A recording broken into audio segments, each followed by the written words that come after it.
Hello and welcome to Thriving in Business with myself, Kirsty Waite. I'm coming to spend the next 15-20 minutes with you as normal to share business tips, inspiration and just general business chat, all about helping you become intentional about creating a profitable business that you love. And today I'm joined by the wonderful, lovely Sophie Cross.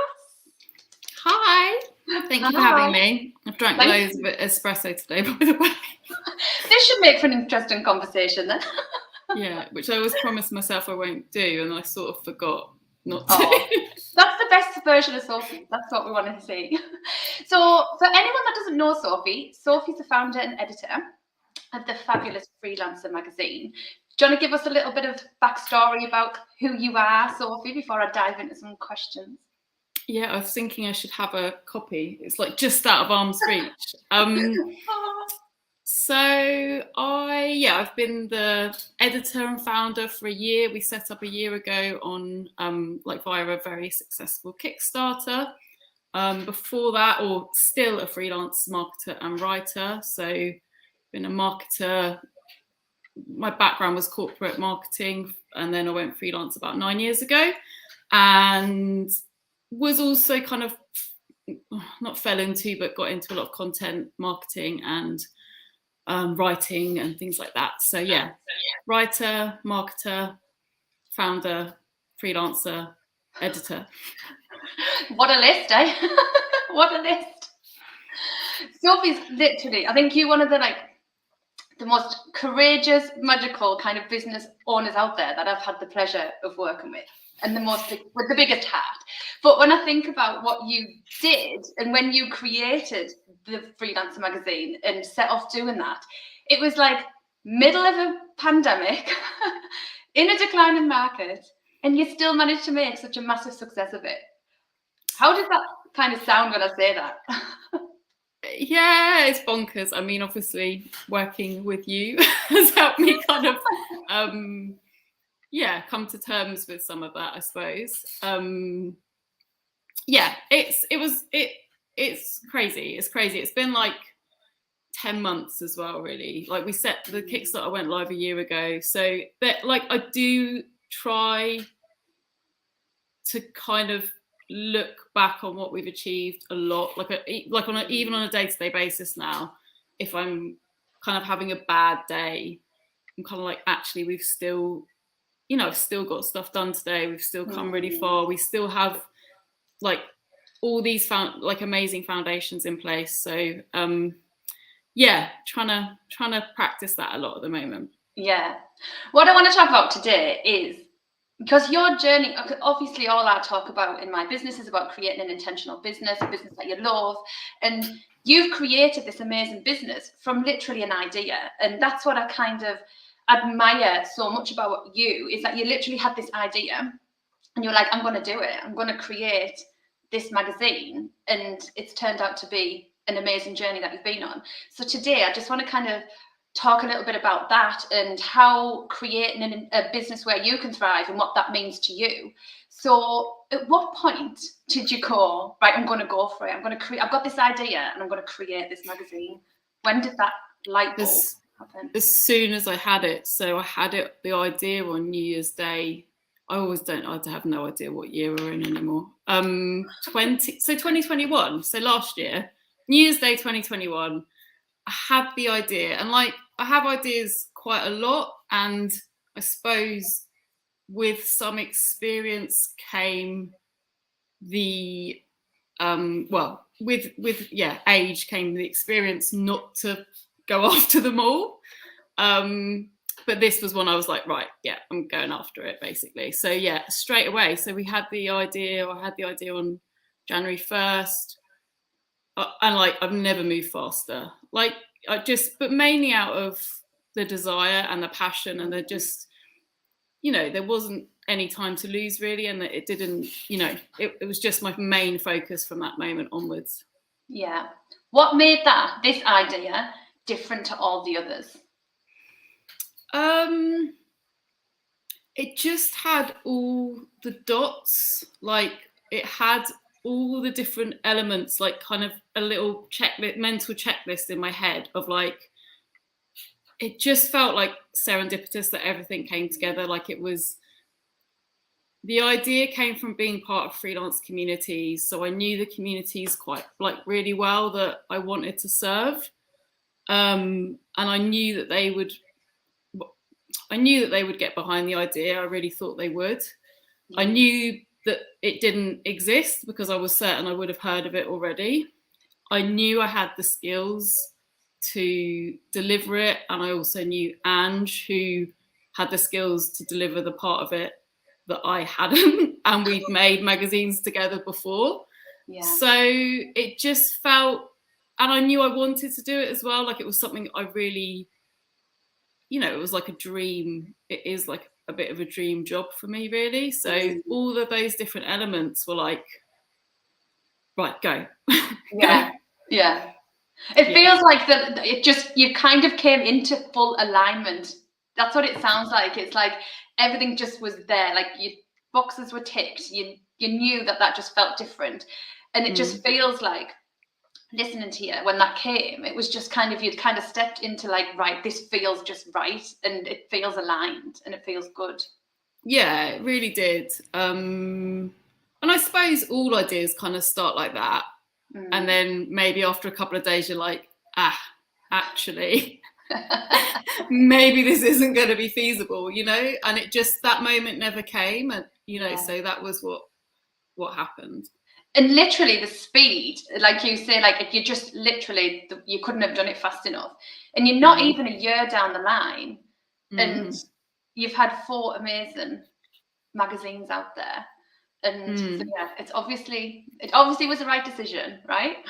Yeah, absolutely. I mean, I'm not saying everything has been easy, and it is hard. There's lots of things that have been hard about it, but hard in a good way. Hard in a way of like, this is not easy, but I wouldn't be doing anything else. Yeah. And that's when I think that it's right, because I think there's a difference between hard work and working hard, isn't it? And creating a business that you love isn't easy.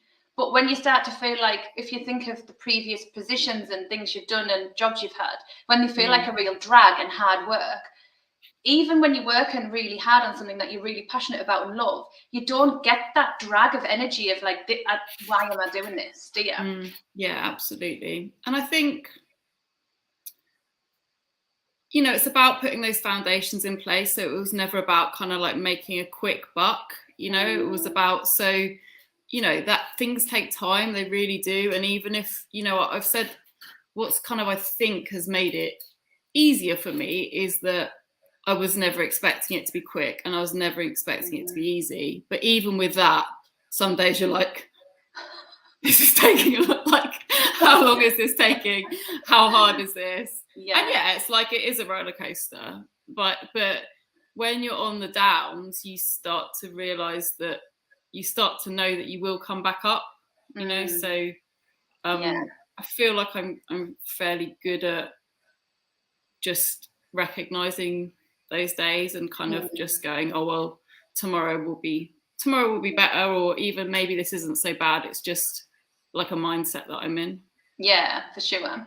And when you look at what you're creating now, and the business that you're creating, and how intentional you are, and how fulfilled you feel from that, how does that compare to previous jobs that you're in and the fulfillment you got from them?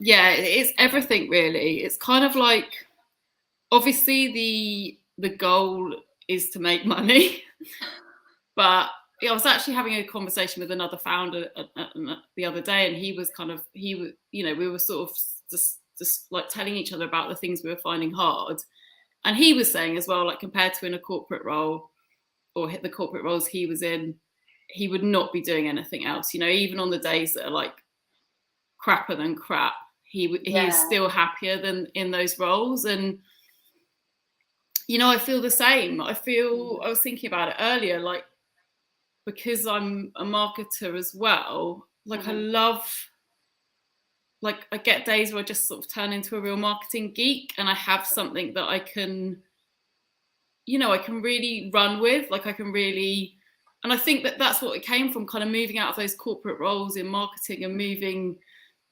into wanting to do my own thing, really some of it really came from that love of marketing and wanting to be able to have something to practice it on, like wanting to be able to like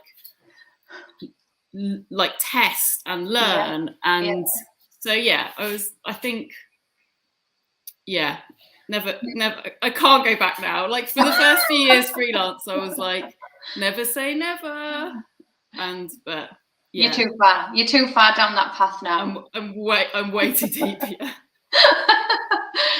And let's talk a little bit about values, because I know when you said you always kind of just assigned yourself to the fact that this wasn't going to be a quick book.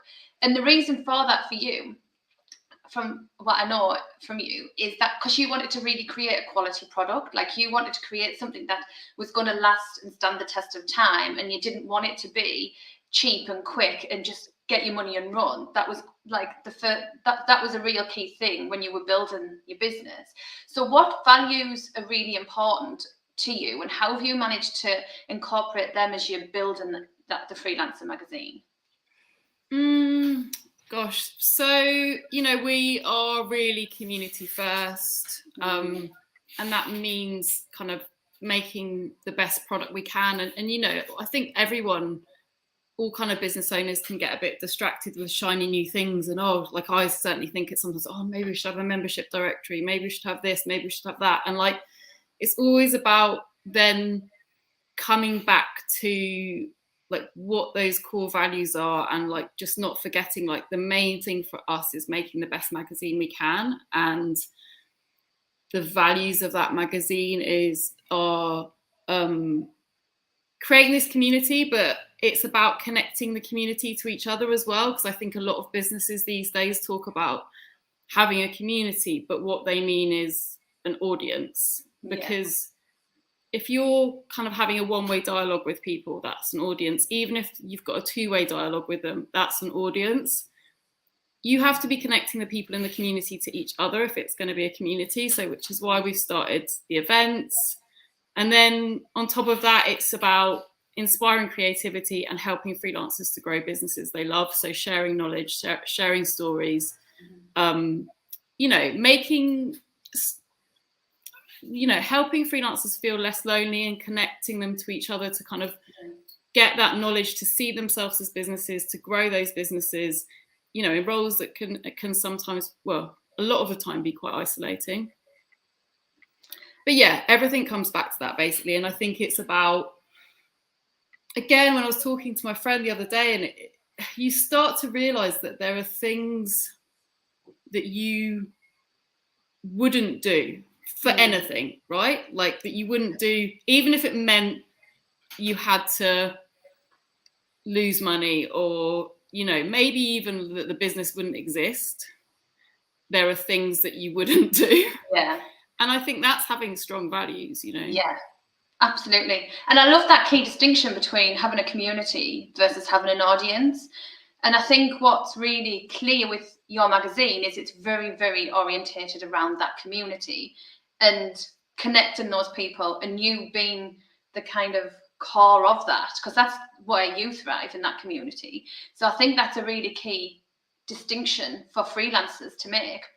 Because absolutely, I think online at the moment, there's so many people building large audiences, but it does lack that kind of community element underneath, which I think is a key part of what you create in here, which I genuinely think that's why people flock to it and to you, because they want to be part of a community, especially in the freelance world where, like you say, a lot of people are remote working and it can be lonely. And I think a place where they can come and have that community without it being a sales place, if that makes sense, and the fact that when you join audiences and groups, you know that you're there because you've bought a program or you've bought a group, where you create this community where people can literally dip in and out as they like. They can come and join your events, they can purchase a magazine, they can chat to each other. And I just think that's amazing, and I think it's lush that you're creating that. Oh, thank you. So if you were to look back as little Sophie, what advice would you give her, given where you are now? What do you think? Oh gosh, so I don't know. There's, I'm conflicted because there's two elements to kind of, you know, half of you always feels like you're in this kind of race against time, and you know, you want things to go faster. But I think that, you know, we have achieved a lot, and also things do take time. Like putting good things in place do take time, and I'm kind of happy that everything sort of happened organically. Yeah. But on the other hand, I suppose, you know, you're talking to your younger self, so you've got to tell them something that they don't already know. And I suppose that looking back, I can see now how, you know, you might set up a business with purpose or with community. And like, I would probably tell her to be part of those communities that matter to her earlier, because I think that's where everything really started for me. Like, even as a freelancer, I wasn't part of those communities for probably like 5 years or so.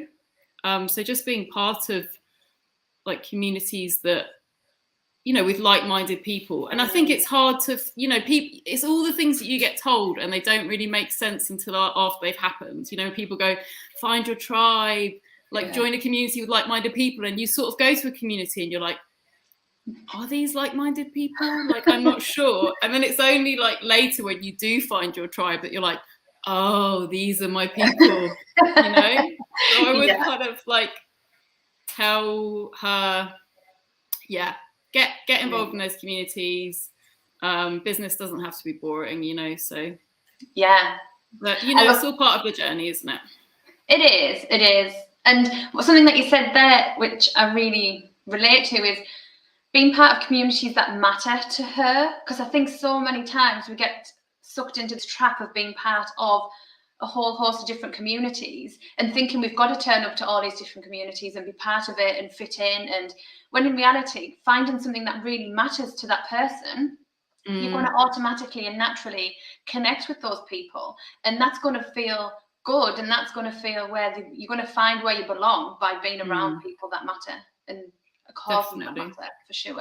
But I love that piece of that you did a post the other day about business should be fun. And that is like such a key thing. And I think sometimes, even me included, like you get so stuck in the boringness of it sometimes that you're like, where's the fun? So kind of intentionally sprinkling that fun through your business is, we all need to do it, for sure.